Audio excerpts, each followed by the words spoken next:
I trapped an Enderman in a smeltery to get ender pearls. I thought that was the weird part.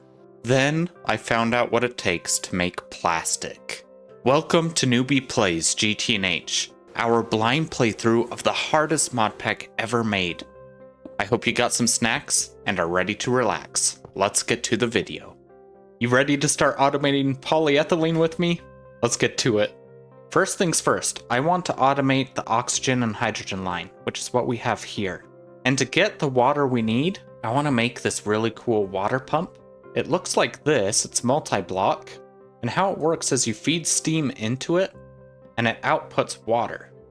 And it says it generates here, you times the tier by the humidity, and its base water rate is 1500 liters per second.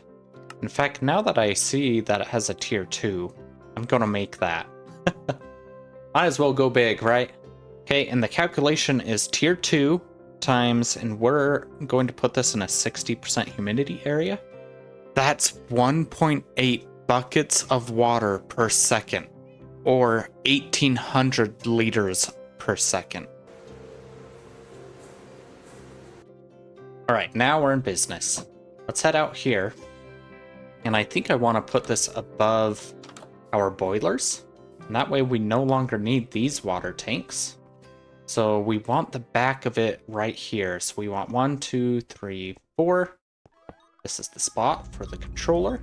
And the cool thing is you can visualize where these hatches go. Right here, this H button, toggle hatch position.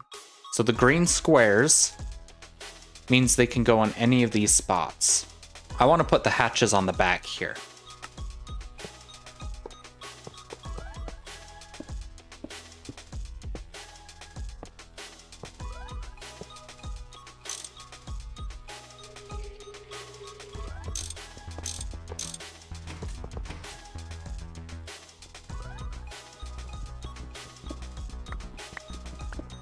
Looks a lot tidier, don't you think?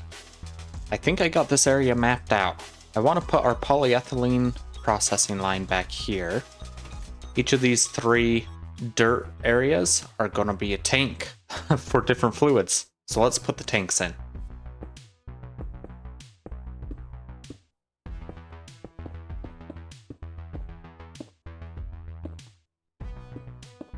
There they are, our 5 tanks. This last one on the left will be our polyethylene tank. The slowest part of making this oxygen and hydrogen is the electrolyzing water. It takes 73.5 seconds for the LV version. I instead went the MV version, which cuts it in half to 36 and 3/4 seconds. We have 3 of those, so we should be making around 6 a minute. Making the oxygen and hydrogen is actually a lot faster, only 1.5 seconds at the LV tier. So I only have 1 LV electrolyzer for that case. The problem is we have an MV turbine and an LV machine. If we give this LV machine an MV voltage, it's going to explode. So we have to use this transformer to move it down from MV to LV for this last machine. I'll show you what I mean here in just a second. Okay, I have my gas turbines here. We're going to power these with benzene. They're going to branch off here and feed our 3 MV machines. We'll connect them all like this, but our LV machine is going to go right here on the end. If we look at our transformer here, so what this does is it will step down the voltage. Notice how it says voltage in MV and then voltage out LV. If we look at the sides here, you can see the orange circle, that's our MV side. And then the LV side are the squares. So if we put our transformer here, and then we want to aim it the orange side towards the cables. See how it's facing the cables? Now we can connect it, and these sides are now safe for LV machines. So we can now place our LV electrolyzer here on the end. We're going to need to feed water into these in the form of a water cell.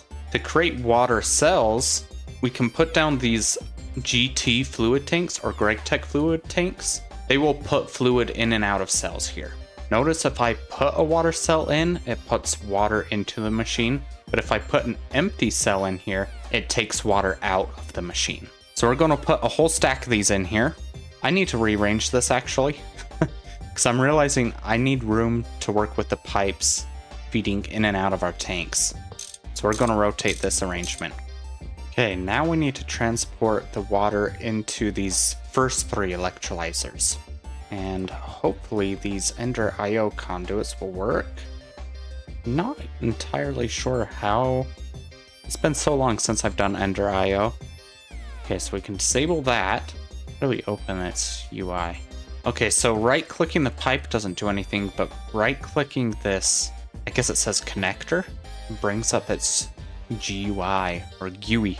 Okay, we want these to insert, active with no signal. There we go. And it's in. Excellent. We want to turn on round robin. That way it sends 1 cell to each machine in an order. So it sends it here, here, here, and then it goes back. Basically in a circle, just back and forth. That's what round robin does. Let me tinker with this for a bit and then I'll show you the end product. Alright, I think I got this figured out. Over here, this tank will be making our water cells. It will then export or extract on the green channel, which means it will send the water cells into any of these conduits that have the green insert arrow or the green insert channel. We're sending water into our MV electrolyzers. They will produce our electrolyzed water, which then needs to be extracted on the brown channel. It will be sent to our LV electrolyzer, which will create an oxygen cell and then hydrogen. We then export the oxygen cells on the blue channel, which will be inserted into this final tank to take the oxygen out of the cells. Doing so will make an empty cell here, so we need to send those empty cells on the purple channel all the way back to the beginning, where we are inserting the empty cells to be filled with water again. I believe this should work.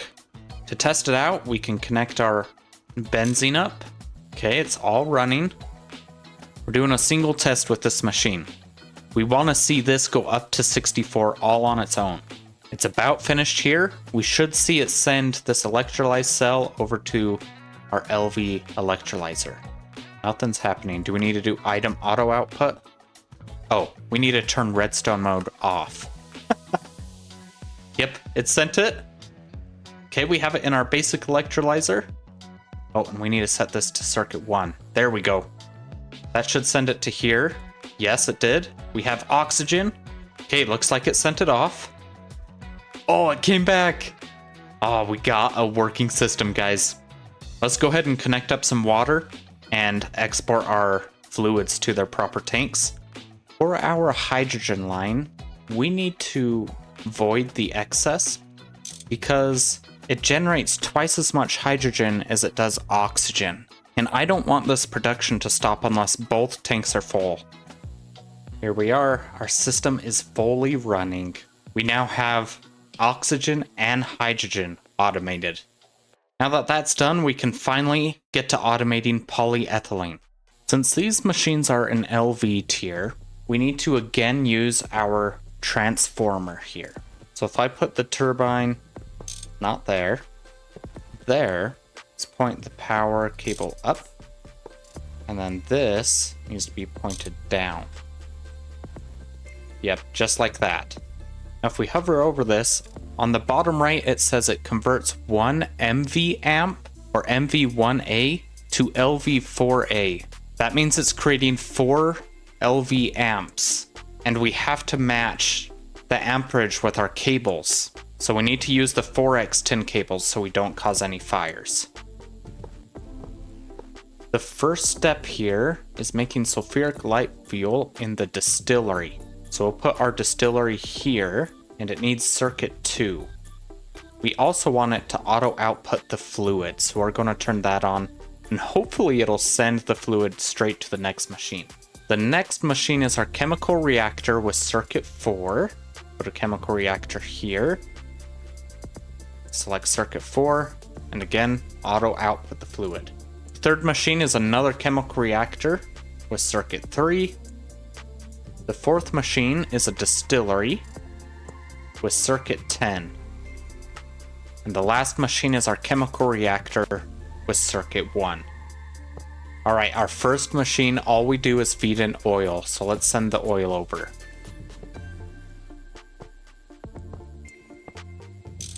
There's our oil. Now we need to feed hydrogen cells into the next machine. Okay, we got our hydrogen. We're going to put empty cells in here. This creates two products. We have our light fuel, which should be sending to the next machine, and hydrogen sulfide, which we need to handle. Okay, this one's a little complicated because the recipe outputs both a hydrogen sulfide cell and an empty cell. We need to send the hydrogen sulfide cell to this tank and the empty cell to this tank. However, this tank will also generate an empty cell, so we need to send its result back to this tank too. And I think I have it set up correctly here. So we have the output of this is channel green. It goes straight into our chemical reactor to process into our light fuel. It will send both of its outputs to the brown channel.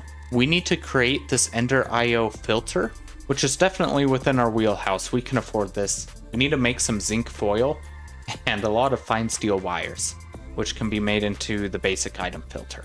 Let's go make that, and then we can add an item filter for an empty cell to insert into this tank. Okay, there's our item filter. And if we set it here, okay, here's our filter list.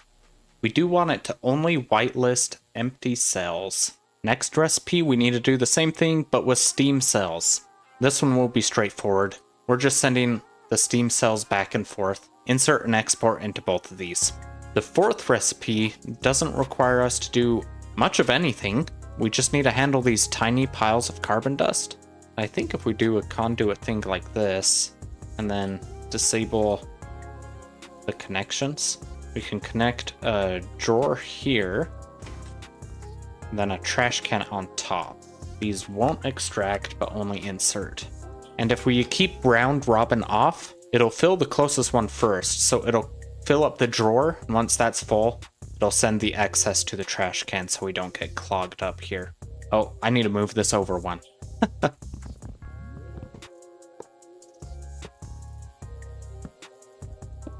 The final step is just another back and forth of oxygen and empty cells, and then we'll have our polyethylene. Okay, I think everything is connected properly.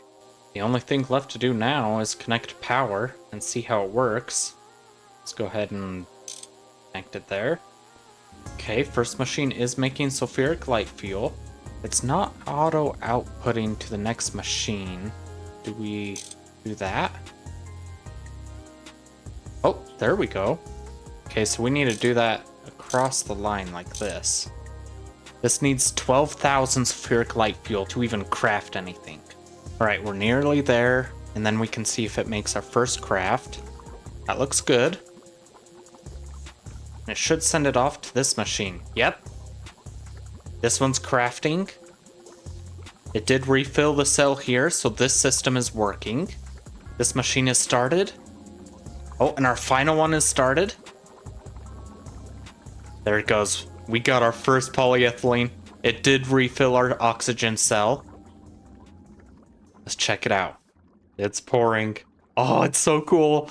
We automated polyethylene, guys.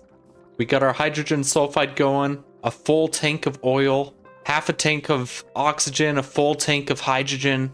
Oh man, this is a humongous relief, guys. Especially the oxygen and the polyethylene. Oh, I feel so good about this. Let's let it run for a bit and make sure it runs smoothly.